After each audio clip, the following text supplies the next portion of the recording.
Some parents do everything in their power to mitigate screen harms at home, but then their children go to school and they experience hours of screen time in the guise of educational technology, or ed-tech. Whether that's in the form of iPads and Alexa voice assistants for nursery school children, learning systems like PowerSchool in primary school, or Google Classroom on secondary school devices, who has proven that this deluge of screen education is what's best for our children? No one has. If we step back and view this state of affairs through a compassionate lens, it's fairly understandable.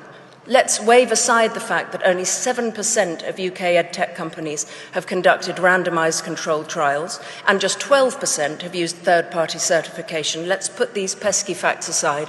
At the beginning, these products seemed futuristically exciting. Well-intentioned schools spent fortunes buying and implementing the latest software and trained their teachers in how to use it. And some of the tools, like no more marking, have been helpful for teachers. But now we have better data on how tech is impacting pupils, so we must press pause and, in many cases, rewind. The Karolinska Institute in Sweden recently published research concluding that there's clear scientific evidence that tools impair rather than enhance learning. Sweden has taken note and been the first country to kick tech out of the classroom, reinvesting in books, paper and pens.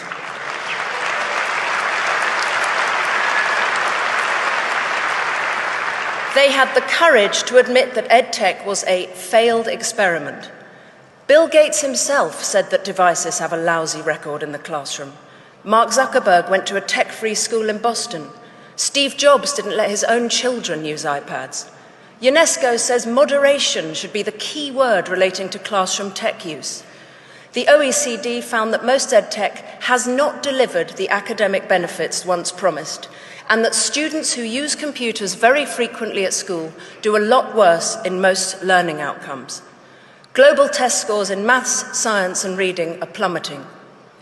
I've personally spoken to teachers in British state schools who've acknowledged that classroom tech has hampered the progress of many of their pupils, and the huge boom in tutoring among private school children points to the fact that they're not learning well in school either. So why are we getting so overexcited about EdTech here in Britain?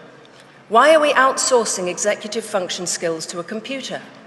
Why are we allowing exam boards to take every subject online by 2030? All the emerging research should generate a pulling up of the drawbridge rather than the open-armed embrace that we're seeing.